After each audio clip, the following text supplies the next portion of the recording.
தேவனுக்கே மகிமை உண்டாகட்டும். ஏசப்பா உங்களை ஆசீர்வதிப்பாரு.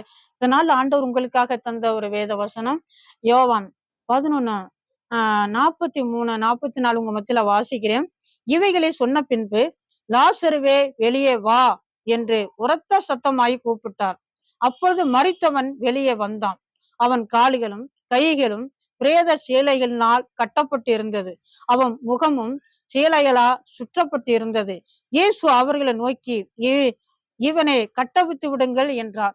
பாருங்க, மரித்த லாசர் கல்லறைக்குள்ள கொண்ட வச்சு புதைச்சாச்சு. 4 நாள் சென்று அவனை போயிட்டு ஆண்டவர் உயிரோட எழுப்பி விடுறாரு. கல்லறை கிட்ட போயிட்டு நின்னு லாசர்வே வெளியில வான்னு சொல்லி உரத்த சத்தமாக கூப்பிடுறாரு. கூப்பிட்ட உடனே அவன் வெளியில வர்றான். அருமையானவர்களே, இதுல நம்ம என்ன பாக்குறோம்? இன்னைக்கு நம்ம உயிரோட இருந்து கூட வந்து ஆஹ் மரித்தவர்களை போல கட்டப்பட்டவர்களாக அடைக்கப்பட்டவர்களாக பலவீனமாக ஒன்றிலையும் நம்ம இழந்து செயல்பட முடியாதபடி அடைக்கப்பட்டவர்களாக இன்னைக்கு காணப்படுறோம்.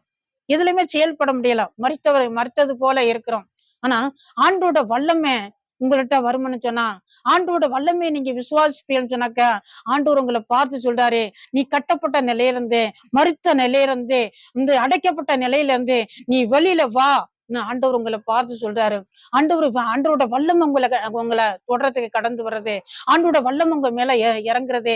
நீங்க எழும்பி ஆண்டவருக்காக சாட்சிகளாக, நீங்க எந்த நிலையில கட்டப்பட்ட நிலையில இருக்கிறீங்களோ, வெளியில வர முடியாதபடி, செயல்பட முடியாதபடி, ஆண்டவருக்காக ஊழியத்தை செய்ய முடியாதபடி, உங்களுடைய கடமைகளை செய்ய முடியாதபடி, நீங்க மற்றவர்களுக்கு பிரயோசனமா பயப்பட முடியாதபடி, உங்களுடைய கடமைகளே நீங்க செய்ய முடியாதபடி, நீங்க கட்டப்பட்ட நிலையில, அடைக்கப்பட்ட நிலையில ஒரு பிரகாசிக்க முடியாதபடி நீங்க மரித்தவர்களை போல எண்ணப்படுற நிலையில கூட இருக்கலாம். ஆனா ஆண்டோட வல்லமை மகா பெரிய வல்லமை.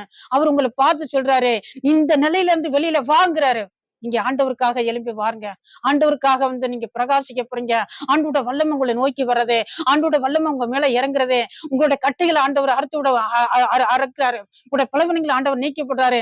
நீங்க அசதியான நிலைமையில, மருத்துவ நிலையில, எந்த நிலையில இருந்தாலும் சரி, ஏசாப்பா உங்களோட கட்டைகளை இயேசு கிறிஸ்துவின் நாமத்தால அறுத்து உங்களை விடுதலாக்கி உங்களை சாட்சிகளாக நிறுத்த போறாரு. அருமையானவர்களே, நீங்க ஆண்டவருக்காக சாட்சிகளாக நீங்க பிரகாசிக்க போறியா? ஆண்டவருக்காக நீங்க சாட்சிகளை சொல்ல போறியா? நான் உங்களுக்காக ஜெபிக்கிறேன். பரிசுத்தம் நல்ல பிதாவே, தோத்திரம் நன்றி தகப்பனே. ஆண்டவரே, இந்த வார்த்தையை கட்ட பிள்ளைல ஒவ்வொருத்தரையும் தனித்தனியா பேர் பெறா தொட்டு ஆசீர்வதிங்க தகப்பனே. தோத்திரம் அப்பா, தோத்திரம் அடைக்கப்பட்ட நிலையில ஆண்டவரே, தோத்திரம் அப்பா, மரித்தவர்களை போல ஆண்டவரை கட்டப்பட்ட நிலையிலையும் ஆண்டவரே ஏசாப்பா இருக்கிற பிள்ளைகளை இந்த நேரத்துல இயேசு கிறிஸ்துவின் நாமத்துல விடுதல் ஆக்குங்க தகப்பனே. விடுதல் ஆக்கி பிள்ளைகளை பிரகாசிக்க பண்ணுங்க, சாட்சிகளாக நிறுத்துங்க தகப்பனே. தோத்திரம் நன்றி அப்பா, இயேசு கிறிஸ்துவின்